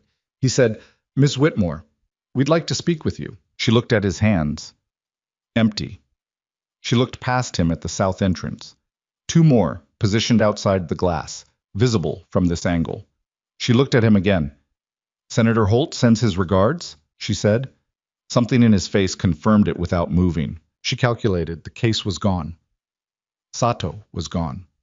The documentation was in transit, and there was nothing these three men could do to stop what was already in motion, unless they took her and used her as leverage to reach Sato before 2 p.m. That was the play. She understood it now. They hadn't been following the documentation. They'd been following her because she was the connective tissue, the person who could identify the source, the person who could make calls and stop deliveries and create enough legal complexity to delay publication past the point of operational usefulness. I'm not going anywhere with you, she said. That's not really... She turned and walked north through the concourse, fast but not running, because running in a transit hub drew attention, and attention was either her best protection or her worst complication depending on the next 30 seconds. She had her phone out and hit Reyes's number as she walked. It rang twice. South entrance, she said. 3 of Holt's. I'm going north.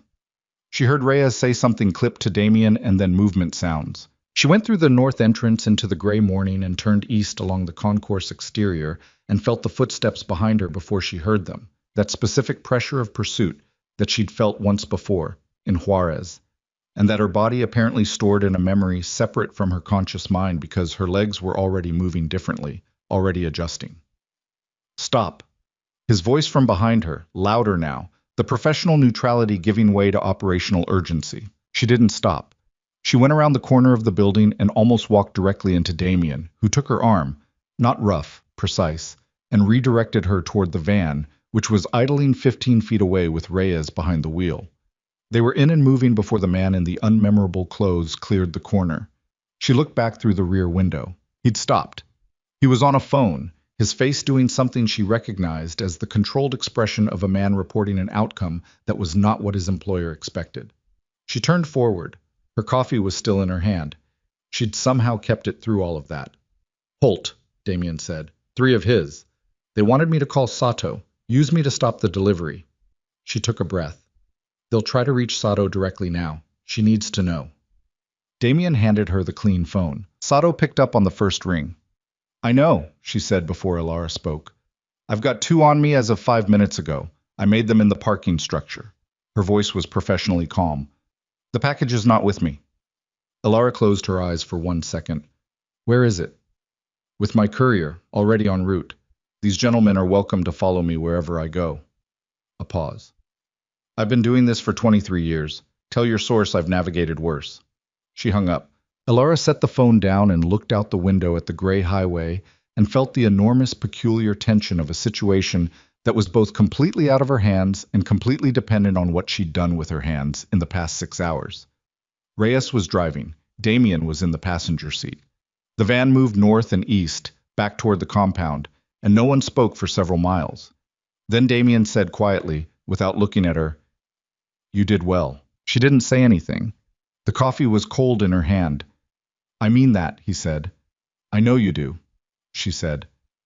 "That's not the part I'm thinking about." "What are you thinking about?" She looked at the highway, at the gray sky, at the Douglas firs going past in their dark green rows. "Park," she said. "I'm thinking about Park." He didn't try to answer that. She was grateful. They were 40 minutes from the compound when Reyes said, "Vehicle behind us." Not Holt's people. The Tahoe was gone. Either they'd given up or redirected. This was something else. Something faster, closing the gap at a rate that wasn't consistent with highway traffic. "How many?" Damien said. "One visible. Could be coordinated." She turned in her seat and looked. A black sedan, four back, moving in the practiced way of a vehicle driven by someone with specific training. Not aggressive. Not yet. Just closing. Patient. "Rios," Damien said. It wasn't a question. Reyes checked the mirror. "Matches the description." Her heart rate did something specific, and she noted it and set it aside. He wasn't supposed to be activated, not until the Salcedo group got Holt's assessment back. "Holt's people reported 40 minutes ago," Damien said. "That was enough." She looked at him. His jaw was set, his hands on the dashboard, not the wheel. He wasn't driving, Reyes was, and she could see him calculating, running the roads forward in his mind. "The compound is exposed," she said. "Yes." "Callum, Webb." "I know." He had his phone out. The sedan was 3 vehicles back now. She watched it, and she thought about the 12 hours she'd estimated for the Salcedo group's response window. And she thought about how 12 hours was an estimate built on incomplete information. And incomplete information was the baseline condition of every situation she'd ever been in. And she thought about Park, who had been in her kitchen in southeast Portland when Rios's team had arrived. She thought about what she'd said to Webb in the cabin on Sauvie Island. The only version of the next year where she still has a father. The sedan moved up one more position. "Voss," she said. "Yes." "Whatever documentation you have at the compound, Callum needs to move it. Right now. Not to another room. Out." He was already speaking into the phone. She looked at the sedan and thought about the warehouse on the drive's documents, a location that appeared in 3 separate Salcedo Group logistical records as a coordination point for Pacific Coast operations, an abandoned industrial facility on the Willamette south of Portland that she'd flagged during the night's work, and that Damien had confirmed was the group's primary operational hub in the region. If Rios was behind them, the hub was the center of gravity. Everything led there. She'd understood that since 2 in the morning, working through the documents while the compound slept around her, following the logistical threads to their convergence. She hadn't said it out loud yet because saying it out loud meant committing to what it implied. And what it implied was something she was still working up to. The sedan closed another gap. "Damien," she said. His first name. She'd used his last name for 3 days. He looked at her. "The warehouse on the Willamette," she said. "That's where this ends. You know that." His eyes held hers for a moment. In the gray highway light, with the van moving and Rios behind them and Callum on the phone ahead of them, she could see the thing beneath the controlled surface with more clarity than she'd seen it before. Not just the calculation, but what the calculation was protecting. "Yes," he said. "Then we need to stop driving away from it," she said, "and start driving toward it." Reyes glanced in the rearview mirror at Damien. Damien looked at the road ahead for a long moment. Then he said, "Take the 43 south." The van changed lanes. The sedan followed. And somewhere south of them, on the Willamette waterfront, in a building that appeared on no public registry and had been a coordination point for the systematic movement of weapons and money along the Pacific coast for 4 years, the last confrontation of this particular war was... The warehouse had been a paper mill once, 3 decades ago, before the economics of Pacific Northwest timber changed, and the building became a shell that the Willamette waterfront slowly absorbed into its general landscape of industrial forgetting. 4 stories of concrete and corrugated steel, loading docks facing the river, a rail spur that hadn't seen traffic in 15 years running along the south wall. From the outside, it looked like exactly what it appeared to be. A dead building in a row of dead buildings, the kind of structure that cities kept meaning to redevelop and never quite got around to. Inside, according to Damien's documentation, it was the operational heart of the Salcedo Group's entire Pacific Coast network. Reyes took the 43 South and the sedan followed, maintaining distance, and Damien made 4 calls in 12 minutes, his voice low and specific, the shorthand of a man coordinating people who didn't need things explained twice. She listened and mapped what she could. Callum was moving the compound's remaining documentation.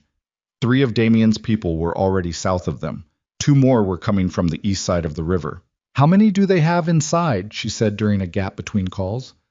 Variable. Logistics days, 8 to 12. If Rios called ahead, he called ahead, she said. Then more. She nodded, looked at her hands. Steady.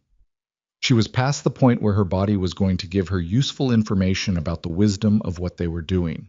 The body had accepted the situation. It was just moving forward now, one breath at a time, the way bodies did when the options had narrowed to a single corridor.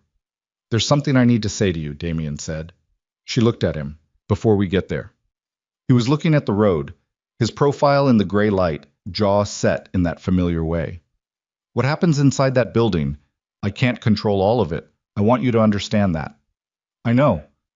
I don't mean tactically. I mean...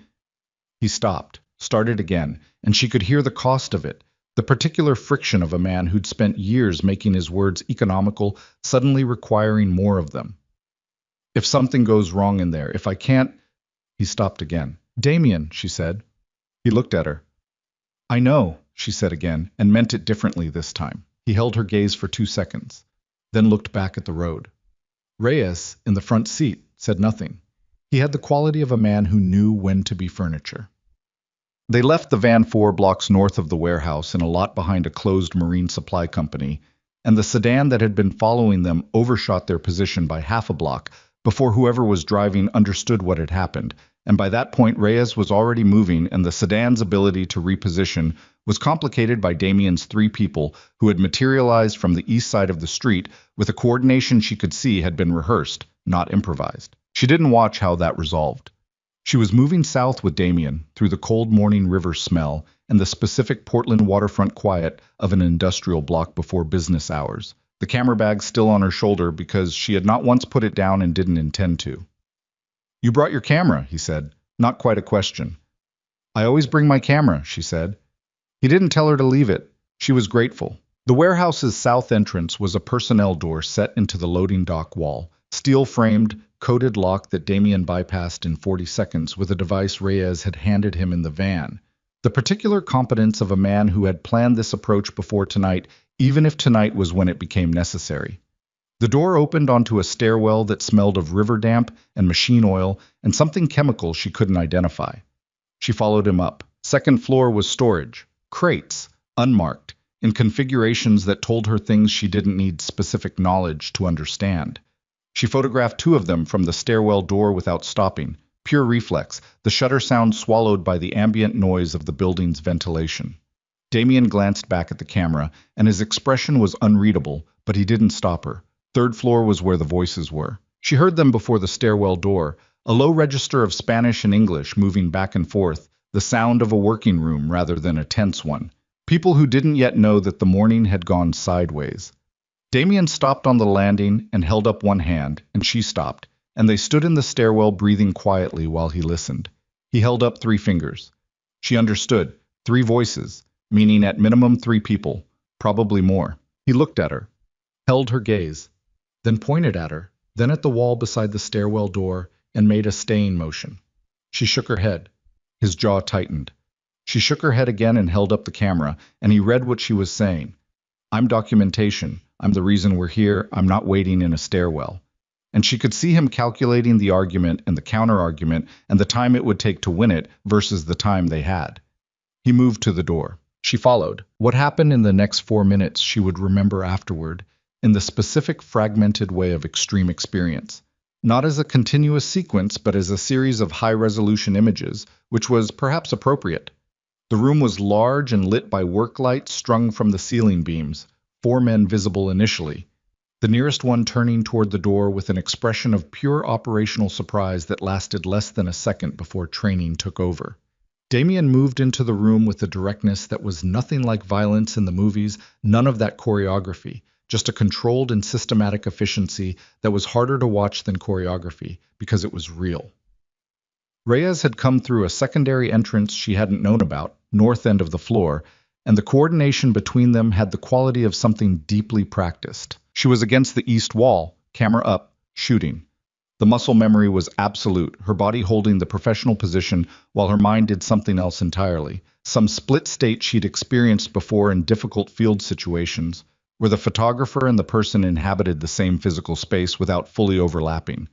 The fifth man she didn't see until he was between her and the wall. It was large and he moved fast and he had her arm before she could fully process that he was there, a grip that was nothing like Damien's grip in the river. That had been precise, purposeful. This was pure containment, and for a moment that lasted too long. He had her pinned against the east wall with her camera crushed between them and her right arm at an angle that was generating a very specific and clarifying pain. She drove her heel onto his instep and her elbow back into his ribs simultaneously, the way she'd been taught in a self-defense course 8 years ago that she'd thought at the time was excessive professional caution.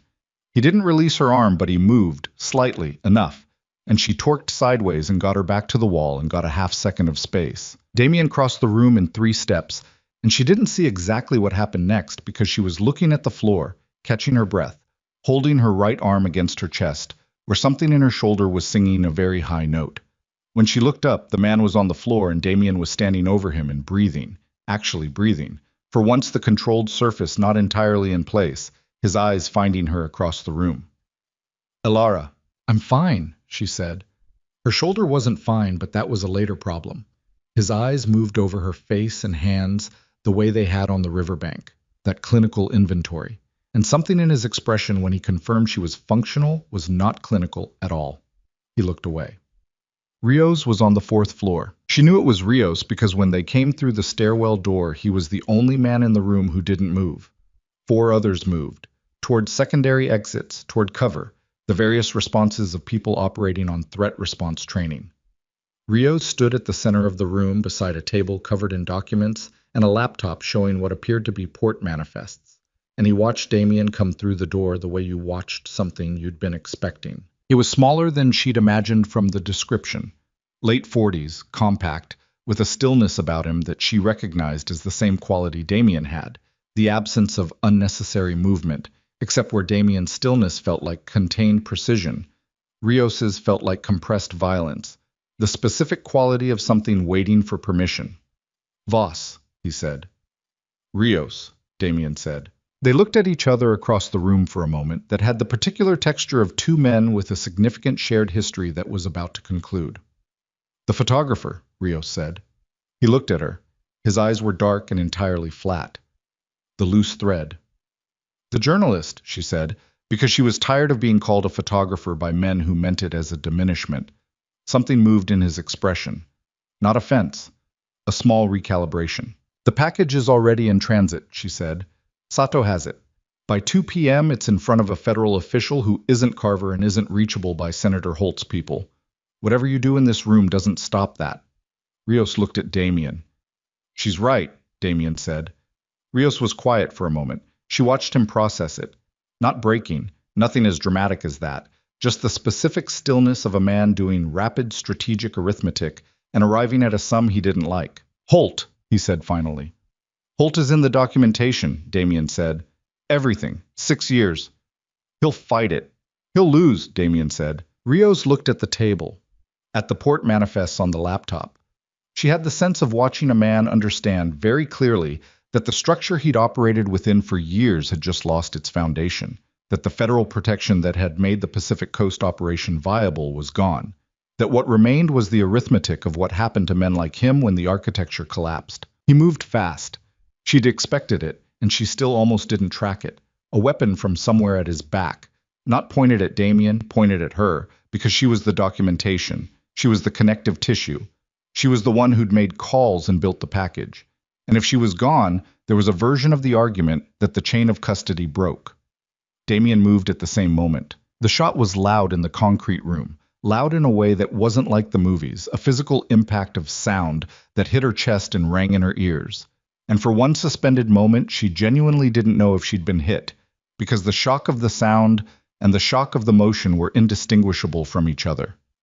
She hadn't been hit. Damien had moved into the line between her and Rios in the same instant that Reyes, from the north end of the room, had fired once, and Rios was down, and Damien was against the east wall, sliding, his left hand at his side. She was across the room before she knew she was moving. "How bad?" she said. He looked at his hand, which he'd pressed against his left side below the ribs. Looked up at her. "Not," he breathed. "Not fatal. I've had worse." "That's not reassuring," she said, and her voice broke slightly on the last word, the first time it had broken in 3 days. And she pressed her hand over his and felt the warmth and the wet, and the very specific terror of proximity to someone she had apparently, without fully deciding to, come to care about in ways that this was not the moment to examine. "Elara." His voice was lower now, the controlled register giving way slightly to something underneath it, the thing she'd been reading in pieces for 3 days finally visible all at once. "The documentation is handled," she said. "Sato has it. It's done." He let out a breath. His head went back against the wall and he closed his eyes for a moment, and she kept her hand over his and felt his pulse under her fingers and thought about the Tillamook River and a grip like iron closing around her wrist in the dark. "Ambulance," she said to Reyes, who already had his phone out. "I was in surgery for 3 hours." She waited in a hospital corridor in Portland, a real hospital, not a compound, with fluorescent lights and the smell of disinfectant, and the ordinary human traffic of a Thursday morning emergency department. And she sat in a plastic chair with her camera bag on her lap and her phone in her hand, and she waited. At 11:47, Sato sent a message, "Package delivered, wheels in motion, stay available." At 12:15, a news alert moved across her phone screen. Federal investigators executing search warrants at 3 Portland locations in connection with an organized crime investigation. Senator Holt's name was not yet in the alert. It would be by evening. At 1 p.m., Callum appeared in the corridor and sat down 2 chairs away from her without speaking for a few minutes, and then said, "He's been shot before. He's harder to kill than most people have reason to be." "That's not reassuring either," she said. Callum almost smiled. "No," he agreed. "I suppose it isn't." Webb called at 1:30 from a number she didn't recognize. She picked up. "I saw the warrants," he said. "Yes." "Holt?" "By tonight." A silence. "I need to turn myself in," he said. "I know that. I've known it since the cabin." She looked at the corridor floor. "I know a lawyer," she said. "She's good. She'll tell you what cooperation looks like from a legal standpoint." "Will it matter? Cooperation?" "It matters to you," she said. "That's enough of a reason." Another silence. "Elara." His voice was different now, the performance of it fully gone. What was left something older and more genuine and more damaged. "I'm sorry, I know that it doesn't fix Park," she said. "No." "But call the lawyer," she said. "Her name is Diaz. I'll send you the number." She hung up and saddled with the phone and thought about 12 years of lunches and stories and the particular intimacy of professional trust and what it meant when that trust turned out to have been built on something that wasn't there. She didn't forgive him. She didn't know if she ever would. But she sent him the number because Park deserved better than a system that buried what had happened to her, and Webb's cooperation was part of how that didn't happen. She put the phone in her pocket. A daughter who was 11. She kept coming back to that. The surgeon came out at 2:47 and said the word stable, and Elara's whole body exhaled in a single long release that she hadn't fully known she was holding. They let her in at 4. I was in a bed by the window, IV line, monitors, the particular deflation of a person who had been running on operational adrenaline for 3 days and had now been chemically instructed to stop. He looked, she thought, more like a person and less like a function than she had ever seen him look, which was either the surgery or something else. He looked at her when she came in and said nothing for a moment. "Sato," she said. "I know. Reyes told me." His voice was rough from the anesthetic. "Holt. By tomorrow it'll be everywhere." He nodded. Looked at the window. Outside was the flat gray Portland afternoon, clouds moving in off the coast, the city going about itself below. "The Salcedo group," he said. "Without Holt's cover, without Rios, without the port infrastructure, they can rebuild. Somewhere else. Give it 5 years. Maybe, she said. But not here, not like this. Not like this, he agreed. She sat in the chair beside the bed. Her shoulder ached with a slow, grinding persistence that she'd been ignoring for 6 hours and could no longer entirely ignore. She was aware that she smelled like a warehouse in a 3-day crisis, and that her jacket still had river water stiffness in the lining from Wednesday night, which felt like several years ago. Your organization, she said. What happens to it? I was quiet for a moment. What I told you that first morning in the compound, about a cleaner path. You told me that was what you intended, she said carefully. You didn't tell me it was what would happen. He looked at her. No, he said. I didn't. He shifted slightly against the pillow, wincing in a way that he visibly didn't want to be visible. It won't be simple. There are people in my network who won't accept a change in direction. There are obligations that predate my decision to change direction. He paused. There is a great deal of weight to move. But you're going to try. He held her gaze. Yes. She believed him. She wasn't entirely sure why she believed him, except that she'd been reading people for 10 years and she'd gotten Webb wrong, but she didn't think she was getting this wrong, and also that she'd watched him spend 3 days operating from a set of values that weren't simple to categorize but were consistent, which was sometimes more than you could say for people who lived entirely within the law. Damien, she said. Yes. She looked at her hands. The camera bag on the floor beside her chair, battered, river stiffened, containing the equipment she'd carried through all of it. I don't know what the next part of this looks like, she said. My apartment is... I don't know if it's safe to go back to. My professional situation is... She almost laughed. Complicated doesn't cover it. I have a story that's going to be published under someone else's byline because that was the operational necessity, and I understand that, but it's still... Your images will be part of the federal record, he said. The photographer of record is documented in the chain of custody. Your professional credit isn't gone. That's not what I'm saying. I know, he said. What are you saying? She looked at him in the gray afternoon light. The monitors made their quiet sounds. Somewhere down the corridor, a door opened and closed. I don't know yet, she said honestly. I'm saying I don't know yet. I was quiet for a moment. That's a reasonable place to be. 3 days ago, I was driving home from Seaside with $43 in my checking account, she said, trying to sell a story nobody commissioned. And now? Now I've been inside a federal organized crime investigation. I've handed over documentation that's going to take down a senator, I've been shot at, and the man who pulled me out of a river is in a hospital bed. She looked at him. I don't have a category for this. Something moved in his expression. The thing she'd been reading in pieces, the thing beneath the controlled surface, visible now in the uncomplicated way of someone too tired and too medicated to manage it fully. It was not simple, and it was not small, and she recognized it because she'd been feeling its equivalent in herself for 3 days while pretending she wasn't. When I'm out of this bed, he said carefully, I'd like to talk to you about the next part. The next part, she said, of whatever this is, he said. If you're willing. She looked at him for a long moment, the gray light, the monitors. His hand on the white hospital blanket, which still had a bruise along the wrist from something in the warehouse that she hadn't noticed until now. Ask me again when you can walk, she said. The corner of his mouth moved, the closest thing to a genuine smile she'd seen from him, small and unmanaged and completely real. Fair enough, he said. Hatsan. Senator Raymond Holt was indicted on federal charges 17 days later. The indictment covered 6 years of conspiracy, bribery of federal officials, and facilitation of weapons trafficking, 41 counts in total, the most significant organized crime-adjacent prosecution in Pacific Northwest history, according to the coverage that ran in every major outlet, including the national paper that Taruko Sato worked for, whose investigative team had built the published story from the package Alara had delivered on a Thursday morning in a transit hub in Tualatin, while 3 men in unmemorable clothes tried to intercept her. Her name was in the photographer credit. A single line at the bottom of the published piece in the standard format. Photographs by Alara Whitmore. Small, adequate, the appropriate professional acknowledgement of someone who had done their job. Reyes called her when the indictment dropped and said, He's asking if you saw it. Tell him I saw it, she said. He also says the walking issue has been resolved. She was quiet for a moment. Tell him I'll come Thursday.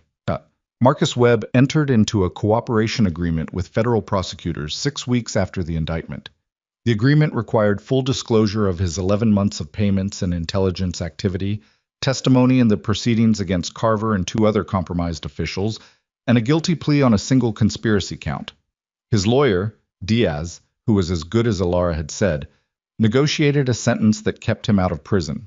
Ilara did not attend any of the proceedings. She did, 2 months later, go to a small memorial for Park that Reyes organized quietly, a gathering of a dozen people in a park in southeast Portland on a cold February morning.